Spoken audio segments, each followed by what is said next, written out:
Tämä on Elävä raakaravinto podcast, mielenkiintoista kuunneltavaa sinulle, joka pohdit ravinnon merkitystä terveyteen. Täällä me käsittelemme, miten elävä ja elinvoimainen ravinto tukee eläväistä ja elinvoimaista kehoa. Tervetuloa Elävä raakaravinto podcastin toiseen jaksoon. Jos mietit, miten ihmeessä kasvisruokavaliolla tai elävällä raakaruokavaliolla saisi tarpeeksi proteiinia, niin kuuntelepa tämä jakso, niin homma selkenee. Elävä raakaravinto podcastissa keskustellaan elävästä ravinnosta ja raakaravinnosta sekä niiden mahdollisista hyödyistä. Käsittelemme myös erilaisia terveystrendejä, ravinteita, lisäravinteita ja kuulemme paranemiskertomuksia. Mutta tänään me käsitellään sitä, mistä me saadaan sitä kuuluisaa proteiinia, monesti jopa ylikorostettua ravintoainetta. Puhutaan proteiineista, aminohapoista ja siitä, mitä nämä merkitsee ja miten niitä saa, jos ruokavalio koostuu pääosin hedelmistä ja kasviksista. Mun nimi on Lilla Sulkala ja mä oon raakaravintovalmentaja. Mä oon itse noudattanut tätä elävän raakaravinnon elämäntyyliä jo vuodesta 2020 ja se on todellakin tuonut mulle terveyden, elinvoiman ja elämän ilon takaisin.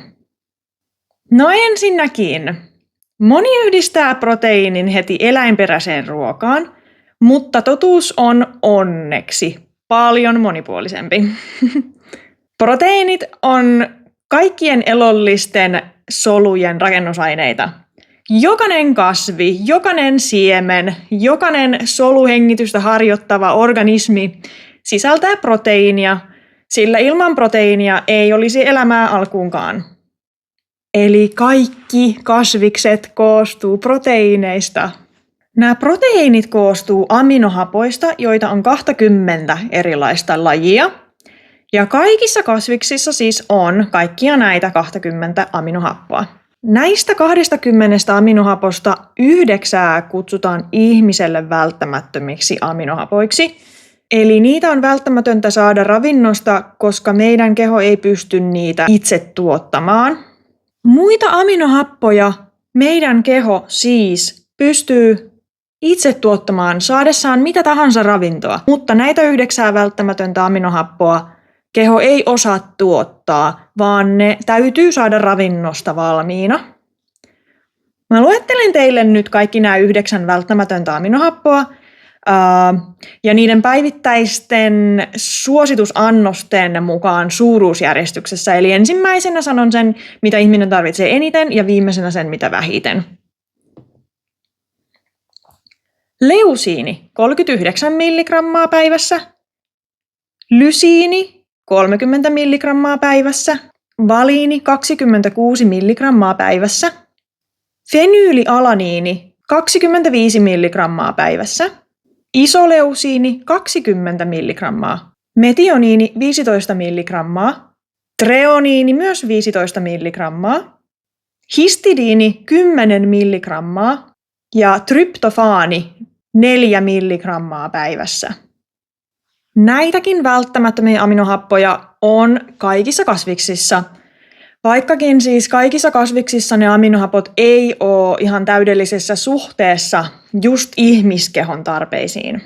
Vaikka proteiini on tunnetusti lihaksen rakennusaine, niin keho tarvitsee fyysistä rasitusta lihaskudoksen ylläpitämiseen tai kasvattamiseen. Eli mikään lihas ei kasva syömällä proteiinia tai valmiita aminohappojakaan, vaan lihaksen ylläpitoon ja lihaksen kasvattamiseen vaaditaan voimaharjoittelua. Ravintoaineena proteiini ei myöskään ole vain lihaksille, vaan se on jokaisen solureaktion perusta. Aminohapot on erittäin tärkeässä roolissa kehossa entsyymitoiminnassa, erilaisten hormonien tuotannossa, immuunipuolustuksessa ja ihan kaikkien solujen uusiutumisessa. Kaikilla aminohapoilla on kehossa oma tarkoitus. Leusiini ja valiini on nimenomaan sitten siihen lihasten kasvuun ja palautumiseen ja kudosten korjaamiseen tarvittavia aminohappoja. Mutta esimerkiksi lysiini on tärkeää kalsiumin imeytymiselle ja sen takia luuston terveydelle. Lysiini auttaa myös kollageenin tuotannossa ja on keskeinen aminohappo vasta-aineiden ja hormonien tuotannossa. Isoleusiini vastaa energiatasojen ylläpidosta, lihaskudoksen aineenvaihdunnasta ja hemoglobiinin muodostumisesta. Fenyylialaniini on aivojen välittäjäaineiden, kuten dopamiinin ja noradrenaliinin esiaste. Se vaikuttaa muun muassa mielialaan, muistiin ja oppimiseen. On olemassa eräs harvinainen perinnöllinen sairaus, fenyyliketonuria eli PKU, jota sairastavalle nämä fenyylialaniini-aminohapot on vaarallisia. Fenyyliketonuria sairastavan keho ei kykene käsittelemään ja hajottamaan fenyylialaniinia, jolloin se kertyy elimistöön ja voi vaurioittaa aivoja. Tästä syystä vastasyntyneet seulotaan Suomessa tämän sairauden varalta. Fenyyliketonuria sairastavan on noudatettava sellaista hyvin tiukkaa, vähäproteiinista ruokavaliota, koska tätä fenyylialanyyniä on lähes kaikessa proteiinissa 5%. Okei, seuraavaksi metioniini. Metioniini huolehtii aineenvaihdunnasta ja detoksifikaatiosta, eli myrkyjen poistosta. Sitä tarvitaan myös kudosten kasvuun sekä sinkin ja seleenin imeytymiseen. Treoniini on tärkeä osa sidekudoksia, kuten kollageenia ja elastiinia. Se tukee myös rasva-aineenvaihduntaa maksassa ja immuunijärjestelmän toimintaa. Histidiinia tarvitaan histamiinin tuotantoon, joka on avainasemassa immuunivasteessa, ruoan sulatuksessa ja solukalvojen ylläpidossa hermosolujen ympärillä. Tryptofaani on mielihyvähormoni serotoniinin sekä unihormoni melatoniinin esiaste. Se sääteleekin siis unta, mielialaa ja myös muun muassa ruokahalua. Näiden välttämättömien aminohappojen lisäksi myös muilla aminohapoilla on aina täsmätehtäviä kehossa. Ja nämä ei-välttämättömät aminohapotkin on ihmiselle välttämättömiä, mutta keho osaa vaan itse niitä valmistaa. Glutamiini on esimerkiksi suolistolle, arginiini verisuonille ja kumpaakin näistä muuten saattaa tarvita ekstraa, jos toipuu sairaudesta, leikkauksesta tai jos treenaa tosi kovaa. Muitakin aminohappoja on. Tyrosiini on kilpirauhaselle, glysiini on kollageenin tuotannolle. Kollageenin tuotanto muuten alkaa hidastua siinä 25 ikävuoden jälkeen. Luonnostaan ihan kaikilla, eikä näiden kollageeni-aminohappojen tankkaus estä sitä. Mutta mennään eteenpäin. Kysteiini-niminen aminohappo on antioksidantin tuotantoon. Alaniini on lihasenergialle, asparagiinihappo hormonien säätelyyn, seriini- ja glutamiinihappo aivoille ja muistille, proliini haavojen parantumiseen ja asparagiini hermostolle. Ei haittaa, jos et muista näistä aminohapoista ja niiden tietyistä tehtävistä mitään. Syöt vaan riittävästi ja riittävän monipuolista ravintoa ja keskityt ravintotiheisiin ruokiin, niin hyvin menee. Aminohappojen yksityiskohtiin tarvii aika harvoin mennä, mutta ehkä joskus jonkun tietyn vaivan tai sairauden hoidossa. Elävän raakaravinnon maailmassa, eli ruokavaliossa, joka sisältää tuoreita kuumentamattomia kasvikunnan tuotteita, välttämättömiä aminohappoja saadaan yhdistelemällä erilaisia raakoja lähteitä. Lehtivihreitä, ristikukkasia, vihanneksia, ituja, leviä, siemeniä, pähkinöitä ja hei, jopa hedelmiä. Kaikki maailman kasvit sisältää kaikkia aminohappoja. Jotkut vaan enemmän jotain tiettyä aminohappoa kuin toiset. Jos sun tarkoitus on kasvattaa lihaksia, proteiinia kannattaa pyrkiä saamaan joka aterialla, ei vaan mielettömän paljon yhdellä aterialla. Tämä riippuu tietysti hiukan siitä niiden syötävien raaka-aineiden proteiinien aminohappoprofiilista, mutta käytännössä riittää, kun yhdellä aterialla saa 20-40 grammaa proteiinia. Isommasta määrästä kerrallaan ei ole enää tutkimusten mukaan hyötyä, vaan ylimääräinen proteiini menee muuhun kuin lihasten käyttöön tai jopa hukkaan. No saako elävällä raakaravinnolla oikeasti tarpeeksi proteiinia? Vastaus on kyllä, jos ruokavalio on tsekattu niin, että siinä ensinnäkin on varmasti riittävästi energiaa, mutta toiseksi myöskin riittävästi ravintorikkaita ja proteiinia sisältäviä ruokia. Ja sitten näiden lisäksi tietenkin suoliston kunto vaikuttaa ravintoaineiden eli myös proteiinien imeytyvyyteen. Kuitupitoisella, vähärasvasella ja nesteyttävällä raakaruokavaliolla suolisto puhdistuu pikkuhiljaa ja pysyy toimivana. Tietysti vielä tehokkaamman suoliston puhdistuksen saa tarvittaessa paastoamalla. Et jos sulla on paljon suolistohaasteita, suosittelen tutustumaan mun puhdistuksiin ja paastoihin.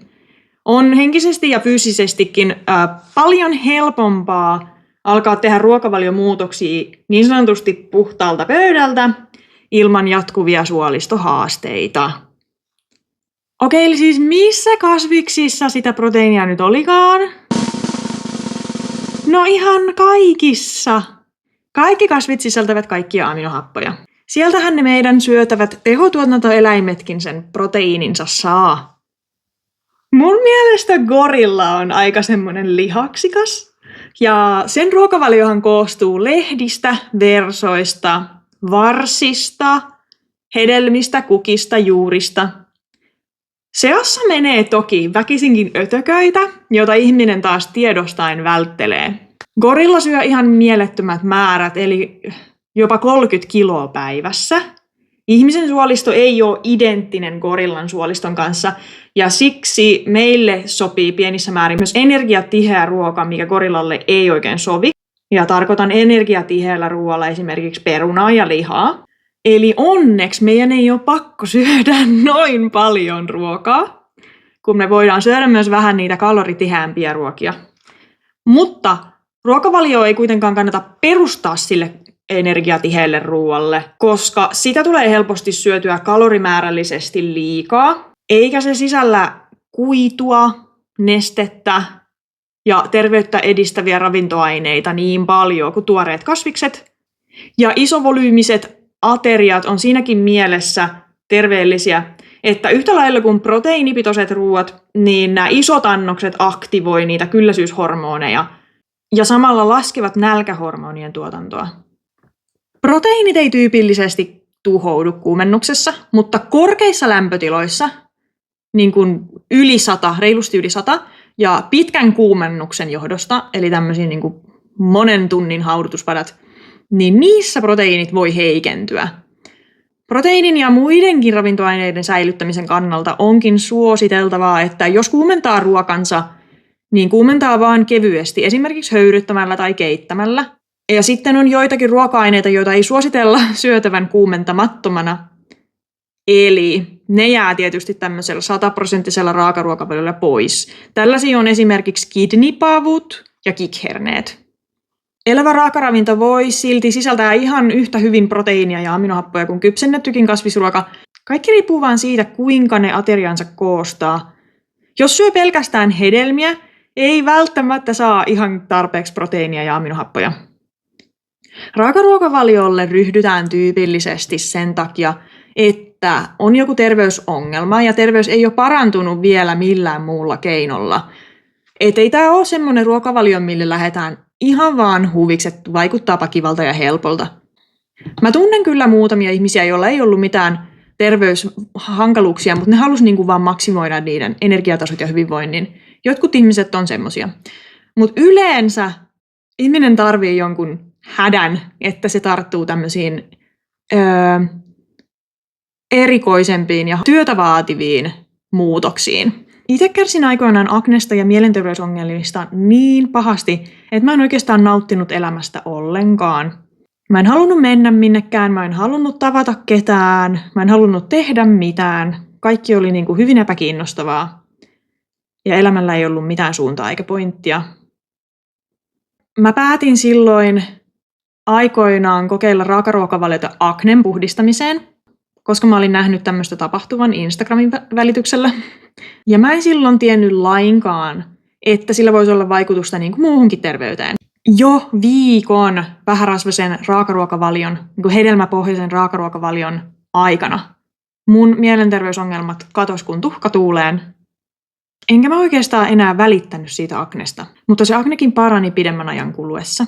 Monia pieniä terveysongelmia katosi myös kuin tuhkatuuleen, kun mun keho alkoi oikeasti toimia.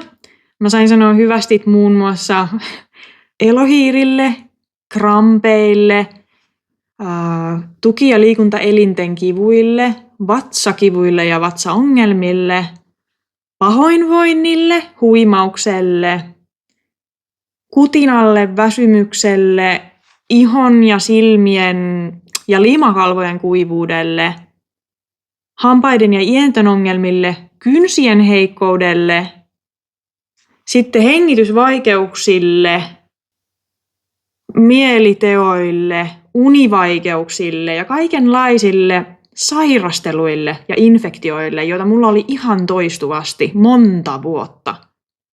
Mutta isoimpana muutoksena koen totta kai mielenterveyden paranemisen. Et nykyään mä elän oikeasti tätä elämää nauttien kaikesta. Ja nyt kun mä valmennan ihmisiä tämän parissa, niin mä näen paljon vielä uskomattomampiakin tuloksia kuin mitä itse saavutin. Raakaruokavaliohan ei ole siis se kaikkein helpoin ruokavalio toteuttaa. Et se on elämäntapa ja se pitää vaan opetella. Mutta ehkä juuri siksi, että kun se vaatii vähän enemmän panostusta, niin oikeasti tulee ne isot tulokset. Mä luulen, että nykyajan ihmisen ongelma on se, että kaikki yritetään saada mahdollisimman helposti ja silloin kyllä sairastutaan vaikka ja mihin. Okei, tunnetteko raakavegaaneja? On aika tyypillistä löytää sosiaalisesta mediasta tavallaan aika semmoinen riutuneen näköinen raakavegaani ja sitten tehdä vaan johtopäätös, että no joo, toi raakaruokavalio ei ole terveellistä ja siinä ei ihan selkeästi ole riittävästi proteiinia tai jotain ravinteita. Mutta todellisuudessa näiden tyyppien tarina siellä takana voi olla aika mielenkiintoinen. Niillä saattaa olla terveys näiden lihasten pienuudesta huolimatta parantunut ihan mielettömästi jo monella tapaa, mutta se kehon uudelleenrakennus on vielä vaikka kesken. Monesti esimerkiksi suolistosairauksien tai autoimmuunisairauksien parantamiseen käytetään apuna pitkiä paastoja, jolloin totta kai lihasmassakin pienenee. Ja tämmöisiä harjoittavat tyypit on ihan superonnellisia tämän mahdollisesti sänkypotilaaksi vetävän sairautensa parantumisesta, eikä ne juuri välitä siitä hetkellisestä lihasmassan menetyksestä, että se on semmoista pinnallista. Mutta toki se on se, mitä me muut nähdään ja arvioidaan ihmisten ulkonäön perusteella niiden terveyttä, vaikkei se välttämättä kerro siitä mitään. Mutta tämmöisen paranemisprosessin tai paranemisruokavalion jälkeen pitäisi olla tietoutta, että osaa sitten alkaa semmoiselle rakentavalle ruokavaliolle, joka on semmoinen pidemmän tähtäimen ruokavalio, eli semmoinen kestävämpi elämäntapa. Jos henkilöllä ei ole tarpeeksi tietoutta ravitsemuksesta ja osaamista semmoisen ravinteikkaan monipuolisen raakaruokavalion koostamiseen, se vahvaksi ja terveeksi kasvaminen ja ruokavalion pitkän tähtäimen kestävyys ei välttämättä aina toteudu.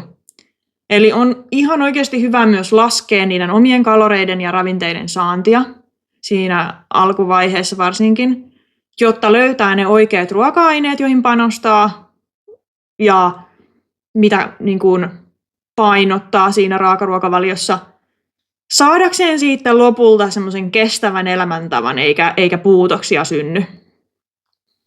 Päivittäisten ravinteiden saantia voi tarkkailla esimerkiksi Finelin nettisivuilla tai Chronometer-sovelluksella. Sitten näkyy näitä otsikoita, että nuori henkilö kuoli raakaruokavaliolla. Todellisuudessa kuolin syy on siis anoreksia, eli ne syö vuosikausia liian vähän ja pikkuhiljaa se keho vaan pettää. Ne olisi siis kuollut ihan millä vaan ruokavaliolla syödessään liian vähän. Ja sitähän tapahtuu siis ihan koko ajan, mutta se ei ole tarpeeksi kiinnostavaa uutisointiin, jos se tapahtuu tavallisella ruokavaliolla. Hedelmät ja vihannekset ei aiheuta kuolemaa, vaan kaloreiden ja ravinteiden pitkäaikainen puutos. Eli toki minkä tahansa ruokatrendin porukoista löytyy syömishäiriöisiäkin ihmisiä, Mutta suurin osa tavoittelee oikeasti terveyttä ja haluaa oikeasti voida paremmin. Jos katsotaan virallisia suosituksia, Suomen ravitsemussuositusten, eli valtion ravitsemusneuvottelukunnan suositusten mukaan, aikuisten proteiinin saantisuositus on noin 1,2 grammaa painokiloa kohden vuorokaudessa. Tämä tarkoittaa käytännössä sitä, että jos painat 60 kiloa, tarvitset 72 grammaa proteiinia päivässä. Ja tämähän ei suinkaan tarkoita sitä, että jos sulla on ylipainoa ja sä painat 120 kiloa, että sun proteiinin tarve olisi oikeasti tosi iso, vaan se tulisi laskea sen mukaan, mikä on sun optimaali paino tai ihannepaino. Sitten on toinen lähde, maailman terveysjärjestö WHO, jonka mukaan se määrä on hieman matalampi, eli noin 0,8 grammaa painokiloa kohden. Ja tämä tarkoittaa sitä, että 60-kiloinen henkilö tarvitsee 48 grammaa proteiinia päivässä. Nämä molemmat suositukset pohjautuu vuonna 1985 tehtyyn tutkimukseen, jossa mitattiin ihan terveitä miehiä ja arvioitiin, kuinka paljon proteiinia ihminen tarvitsee ylläpitääkseen elimistön typpitasapainoa. Mittaustulos oli oikeasti vain 0,6 grammaa proteiinia päivässä per painokilo, joka on siis 2 kertaa vähemmän kuin Suomen valtion ravitsemusneuvottelukunta suosittelee. Mutta jo tässä tutkimuksessa ne asiantuntijat ajatteli, että koska ihmisten yksilöllinen tarve vaihtelee, ne lisäsi siihen tutkimuksen raporttia varten mitattuun keskiarvoon 2 keskihajontaa, eli sillä varmistettiin, että suositus ylittää sitten kaikkien yksilöiden tarpeet. Eli proteiinin tarpeen suositusmäärä on laskettu ja sen jälkeen laitettu reilusti ekstraa. Ihan vaan varmuuden vuoksi. No jopa tämä tuplamäärä, eli 1,2 grammaa proteiinia per painokilo päivässä, on todella helppo saavuttaa jopa raakaruokavaliolla, kunhan aluksi vähän laskeskelee päästäkseen jyvälle ja tarvittaessa turvautuu siihen ravintovalmentajan apuun tai ateriasuunnitelmiin. On huomioitavaa, että ikääntyville eli 65-vuotiaille sekä aktiiviurheilijoille proteiinin saantisuositukset on hieman korkeammat, mutta muiden ei ehkä kannata tankata proteiinia mielettömiä määriä ihan vaan varmuuden vuoksi. Koska kuten kaikessa, myös liiallisessa proteiinin saannissa on varjopuolensa. Liika proteiini, erityisesti eläinproteiini, mutta kaikki lisää munuaisten ja suoliston kuormitusta. Ne happamoittaa elimistöä ja aiheuttaa tulehdusta kehoon. Että keho tykkäisi happaman pH:n sijaan aika semmoisesta alkallisesta tilasta. Ja sitä tässä elävässä raakaruokavaliossa nimenomaan yritetään saavuttaa. Joo, eläinproteiini on hankalampaa kehollemme kuin kasviperäinen proteiini, mutta liiallinen proteiini, oli se sitten eläin- tai kasviperäistä, voi aiheuttaa kipuja, sairauksia, mielenterveyshaasteita, väsymystä, painonnousua, kun keholla menee ihan valtavasti energiaa proteiinin pilkkomiseen ja prosessointiin. Semmoinen turha tankkaus vaatii keholta isosti voimia. Ja sen lisäksi runsas proteiinin käyttö luonnollisestikin syrjäyttää niitä muita ravinteita, tärkeitä ravintoaineita, kuten esimerkiksi kuitua ja antioksidantteja, joita saisi niin kuin muista kuin proteiinirikkaista ruuista. Eli jos keskitytään pakkomielteisesti niihin proteiineihin, jää jotkut muut tärkeät ravintoaineet herkästi liian vähälle. Mä väittäisin, että proteiinin puutoksesta ei voi kärsiä, jos syö tarpeeksi kaloreita raakaruokavaliolla tai koko kasvisruokavaliolla. Ihmiset ei joudu sairaalaan proteiinin puutoksen vuoksi, vaan esimerkiksi harmillisen usein nykyään paksusuolen syövän vuoksi. Ja paksusuolen syövän isoimpia aiheuttajia on kuiduton ruokavalio, joka pohjautuu rasvoihin ja proteiineihin. Monestihan nämä ruuat vielä paistetaan, jolloin niihin syntyy karsinogeenejä. Yksi elävän raakaravinnon hienouksista on just tämä luonnollinen suhde ravintoaineiden välillä, Eli proteiini ei tule eristettynä, vaan se tulee osana solujen kokonaisuutta, jossa siis siinä on mukana elävää energiaa, valoa, entsyymejä, vitamiineja, kuitua, nestettä. Proteiinin ylensaannin ja muiden ravintoaineiden vajaasaannin riski on raakaruokavaliolla pienempi, koska proteiinienkin lähteet on luonnollisia ja kokonaisia, eli ne sisältää tasapainoisesti kaikkea rasvaa, hiilareita, entsyymejä, erilaisia terveyttä edistäviä yhdisteitä, ravinteita. Solut toimii optimaalisesti, kun ne saa optimaalista ravintoa, ja suolisto toimii paremmin puhtaalla ruokavaliolla. Monet, jotka on siirtynyt voimakkaasti eläinproteiinipainotteisesta ruokavaliosta elävään ravintoon, kertoo keveyden, levollisuuden ja palautumisen parantuneen. Itse huomaan esimerkiksi treenin kulkevan ihanasti ja kevyesti raakaruokavaliolla, mutta silloin kun söin vielä jotain raskasta, eli käytännössä mitä tahansa niin sanotusti tavallista ruokaa, mä olin väsynyt ja vetämätön ja treenit tuntui aina ihan hirveältä. Mä en tykännyt treenata. Ja mä huomaan toki tämän eron nykyäänkin, jos syön kypsennettyä ruokaa. Ja just siksi mä mieluummin edelleenkin 6 vuoden jälkeen pysyn tällä raakaruokavaliolla. Keskeisimpiä proteiinin lähteitä tässä raakaruokavaliossa on lehtivihreät, ristikukkaset vihannekset, idut, levät, siemenet, pähkinät, jyvät. Ja parhaimman aminohappoprofiilin omaavia proteiinin lähteitä on esimerkiksi idätetty quinoa, spirulina ja chlorella sekä hampun siemenet. Liotus ja idätys on tärkeässä asemassa elävässä raakaravinnossa proteiinin saanninkin vuoksi. Kun esimerkiksi jyviä tai siemeniä liotetaan, niiden antiravinteet liukenee pois, jolloin ravinteiden imeytyvyys paranee elimistössä. Ja kun ne vielä liotuksen lisäksi idätetään, niiden ravintoainekoostumus muuttuu vielä paremmaksi. Eli esim. Proteiinin osuus siinä siemenessä kasvaa. Kysymyshän ei ole vain siitä, kuinka paljon proteiinia me tarvitaan, vaan myös, että minkälaisessa muodossa me saadaan se ja kuinka paljon meidän syömästä proteiinista lopulta päättyy kehon käyttöön edes hyödyksi. Proteiinia tarvitaan, mutta sen lähteellä on väliä. Elävä raakaravinto osoittaa, että kasvienkin kautta voi saada kaiken tarvittavan. Ei vain määrällisesti, vaan myös elämän voiman kera. Muistetaan, että ravinto ei ole pelkästään polttoainetta ja Excel-taulukoita, vaan se on sellaista informaatiota, jota ne atomit puhuu ja kertoo meidän soluille, miten meidän tulee voida. Oikeanlainen eli puhdas ja yksinkertainen ravinto on yleensä keholle helpompaa käsitellä ja hyödyntää, ja siksi se on avainasemassa kevyeen ja terveeseen oloon ja kehoon.